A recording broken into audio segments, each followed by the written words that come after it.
In light of recent events pertaining to Appendix B, Ben Salam has drawn harsh criticism from both George Russell and Lewis Hamilton. The drivers seemed quite doubtful of the alleged revisions, which the FIA president had alluded to, and thought they were really hollow promises. As a result of their growing annoyance, Salim's leadership is coming under more and more criticism. The integrity of Salim and his future as head of the FIA are seriously called into question by the outspoken displeasure of two of the sport's most powerful drivers. Hamilton and Russell were forthright at a recent heated press conference. They publicly showed their displeasure, indicating what appears to be a total breakdown in confidence. Salim's role in changing the code pertaining to conduct and profanity is one of the primary issues. Drivers have fiercely resisted the FIA president's perceived overreach, claiming that it goes against the principles of motorsport leadership. Salim was supposed to defend his position before the FIA board at the end of the year, so the timing couldn't be worse. As a former rally driver, I am aware of the particular difficulties they encounter. In response to the criticism, he stated, based on constructive input from drivers across all 7 FIA World Championships, I'm exploring ways to enhance Appendix B, the International Sports Code, and maintaining the openness and inclusivity of our sport. Depend heavily on Appendix B. I've always thought that laws ought to change and that we should always work to get better. It seems that internal support for Salam is disintegrating in spite of this assertion. 2 prominent former FIA members have openly separated themselves from the organization: former Vice President Robert Reid and former Chairman of Motor UK David Richards. According to reports, their resignations were related to their refusal to sign a non-disclosure agreement, which resulted in their exclusion from an important meeting. The contentious adoption of a mandatory 2-stop regulation for the Monaco Grand Prix came from that same meeting.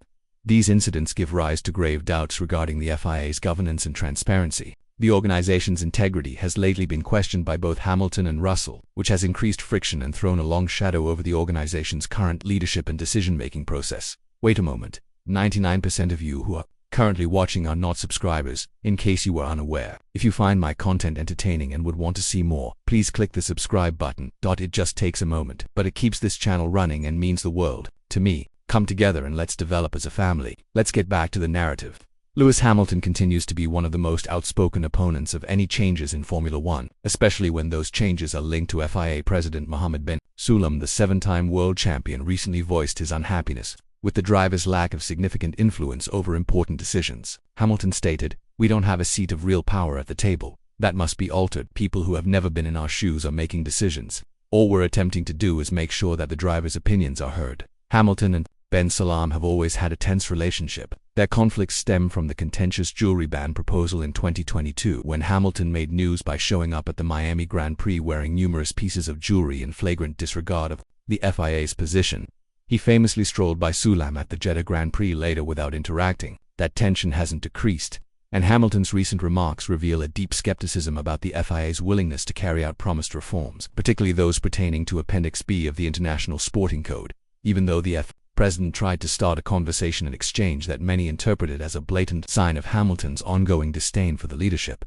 Despite hints of alterations from FIA leadership, drivers like Hamilton are not persuaded that these improvements will ever be implemented. However, the fundamental problem extends beyond Appendix B. It has to do with representation and power. Despite being collectively represented by the Grand Prix Drivers Association (GPDA), which is led by current racer George Russell and former driver Alex Warts, the drivers' influence is still primarily consultative.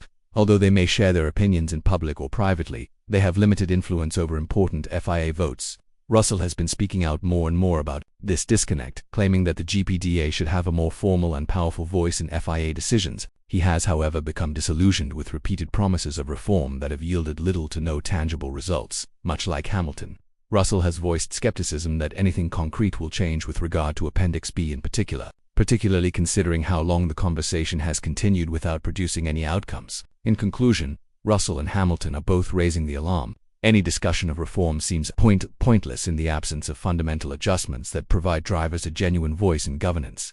Their mounting annoyance is indicative of a larger breakdown in confidence between drivers and sport administrators. When George Russell confronted the FIA's inaction on suggested adjustments, he didn't hold back. "We hope that these things will come to pass. Everyone says they're considering things," he said. "We all think about things, though. Real, observable change is what counts. Words don't count."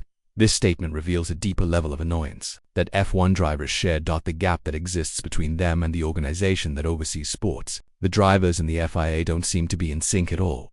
Drivers are severely restricted, unable to publicly dispute stewards' judgments, use profanity, or voice disagreement without facing consequences, even though they are the ones who live and breathe the rules every race weekend.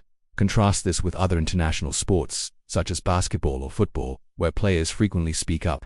The governing organizations of those sports place a strong emphasis on cooperation, fostering open communication, and giving athletes a voice in decisions that directly impact them, despite being the ones driving the show. Formula One drivers, on the other hand, are left on the outside looking in.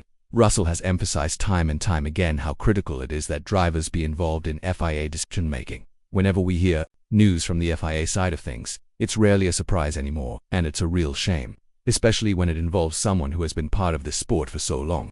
He recently said, bemoaning the present state of affairs, "We require steadiness. We require collaboration, not misunderstanding." Russell and many other members of the F1 paddock have stated that they have complete faith in Stefano Domenicali and Formula One's leadership, but not in Mohammed Ben Sulayem's FIA. There's a growing realization that open communication and collaboration, not dictatorship and strict control, are the only ways to bring about significant change. The drivers have not been the only ones who criticize Sulayem. Tim Meyer, the former race director, resigned as well, citing the FIA's concerning directive. Meyer shared the opinion of former members David Richards and Robert Reed that the current administration is motivated more by internal politics than by a love of the game. He even went so far as to claim that Sulayem was managing the FIA more like a private political group than a transparently based regulatory authority. Despite the fact that stewards felt uneasy implementing such stringent language regulations, Mayor Salam reportedly was determined to punish drivers for using profanity. Many FIA employees questioned the need and intent of disciplining drivers for minor outbursts, stating that it merely served to further alienate them, even though it was technically within the rulebook. The consequences of these rulings have wrongly and negatively portrayed stewards and FIA officials, portraying them as the objects of drivers' ire when, in fact, many of them weren't the ones enforcing these regulations. All of this leads to one indisputable conclusion: reform of the FIA is urgently needed. Susie Wolff is one name that has been suggested as Ben Sulayem's possible replacement.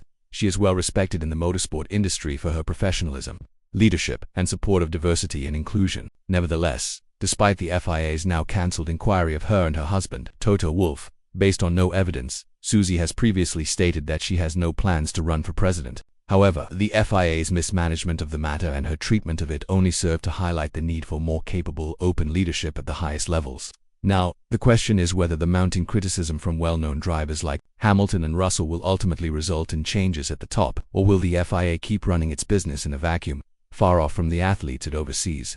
Please share your opinions in the comments section. For additional F1 insights, remember to click the video on your screen after you've finished.